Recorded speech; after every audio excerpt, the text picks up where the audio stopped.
Let's talk a little bit about something that practically the entire universe of Star Wars fans have complained very adamantly about for a number of years. George Lucas. For the longest time, I have tried to dissect what exactly in the heck was going on in George Lucas's brain when he made the prequels. The amount of backlash that those films have received reached an astronomical level, where the very word prequel in and of itself has become a cultural slang term, referring to something that is poorly made, lazy cinema. Everything from green screens to Jar Jar have become the very iconography that has painted George Lucas in a negative light amongst popular opinion. Recently, George Lucas came forward about why he sold Star Wars to Disney. In a video by Vanity Fair paired with Wired.com, George Lucas made the following statement. You go to make a movie and all you do is get criticized, and people try to make decisions about what you're going to do before you do it. You know, it's not much fun. However, this wasn't the first time he made a remark of this sort on public record. In an article with Bloomberg Business in 2013, shortly after the Disney buyout of Lucasfilm, George said, "It was fine before the internet, but now it's gotten very vicious and very personal. You just say, why do I need to do this?" Those sentiments have answered a theory that I had in my overly obsessed Star Wars mind for a while. Have we taken our distaste with George Lucas's decisions too far? The special editions, the prequels, they have become the very face of every form of negative Star Wars feedback out there. The internet especially has given ubiquity towards George Lucas. Everything from various articles, parodies, the 90-minute Plinkett reviews, the despecialized editions, and even a feature-length documentary called The People vs. George Lucas. It seems like the internet invited itself into a feeding frenzy towards Mr. Lucas. Some critiques towards his work, like The People vs. George Lucas and even the despecialized editions, are done in good taste.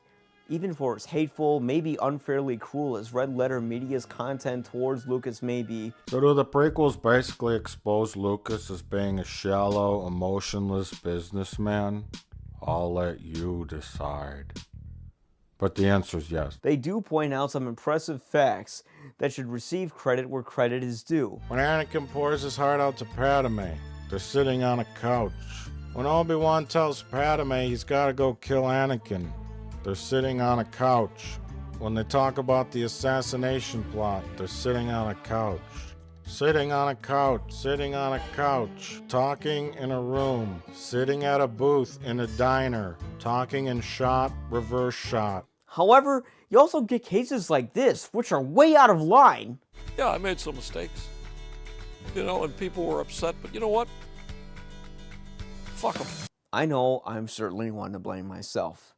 I wrote an entire screenplay I pitched around LA that was targeted towards Mr. Lucas. I'm even having a live review of The Force Awakens, where we are going to destroy a Jar Jar Binks pinata. On top of that, I've written an article, which I have not yet published, about how the prequels created doubt in my life. In recent news, we've seen the downfall of Jake Lloyd's own personal life. Things have gotten negative to the point where fans have said, George Lucas raped my childhood. George Lucas raped our childhood. George Lucas raped our childhood. George Lucas raped our childhood. I mean, my God, aren't we all getting a little melodramatic about all of this? How do you think all this negativity affects a man? Forget about how much money George Lucas has made from Star Wars. Wealth doesn't exonerate anyone from having genuine emotions. They can still feel hurt. George has said on multiple occasions to this day that he really isn't a money man, but always wanted to be an experimental filmmaker. I started out in experimental films, and I want to go back to experimental films. But of course, nobody wants to see experimental films. I loved your first film. Well, nobody else did. Star Wars became the best and worst thing that has ever happened to him. After going through the absolute failure of his first feature, THX 1138, to the initial failure of American Graffiti before it reached a classic state of post-release success, Star Wars was the only big hit he had.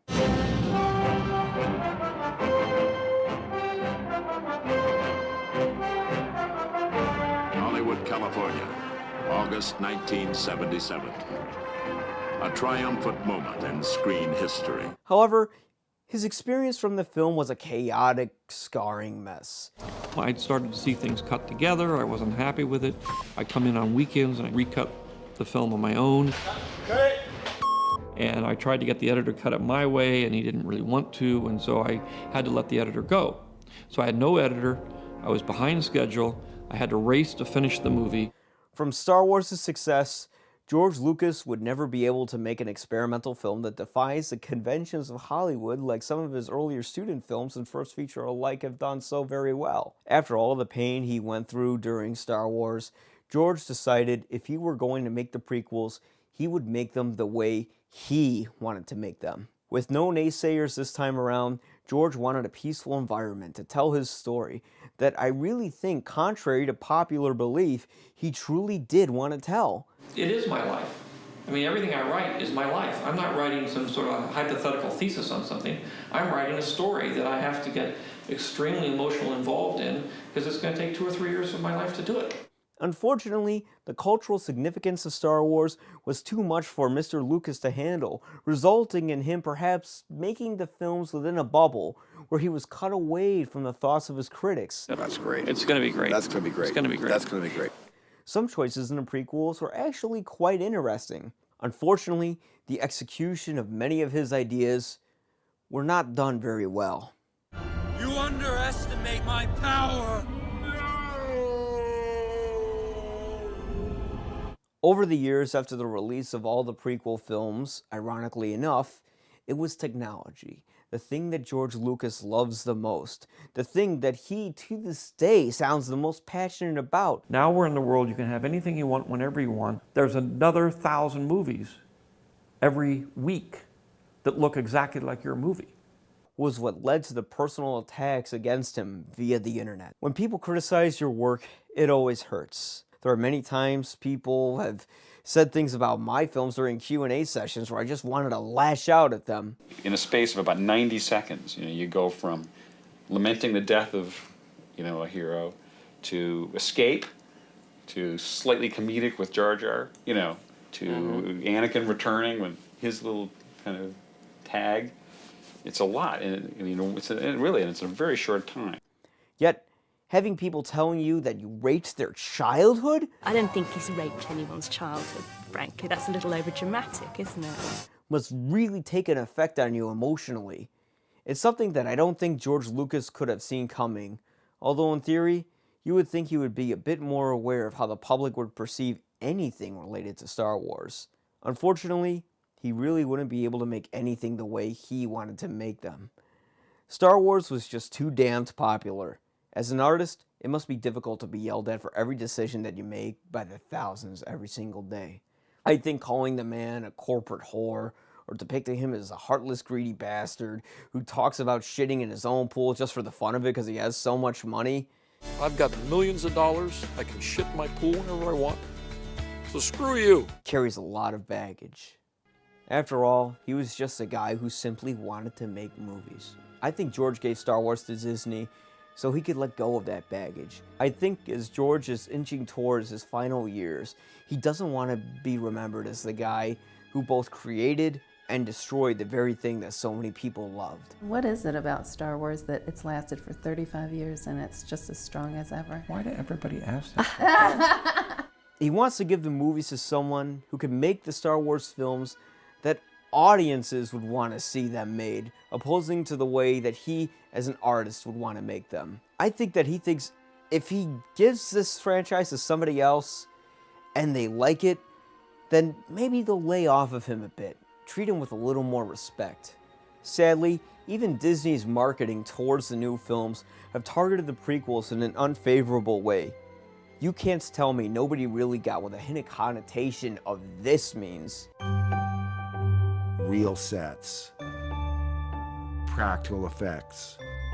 You've been here, but you don't know this story. Nothing's changed, really. I mean, everything's changed, but nothing's changed. That's the way you want it to be, really. Even all of the ideas that George Lucas planned out a year before giving Star Wars to Disney was shot down by that company after they gave him their money. They decided they didn't want to use those stories. They decided they were going to go do their own thing, and so I decided, fine, but basically, I'm not going to try to. They weren't that keen to have me involved anyway.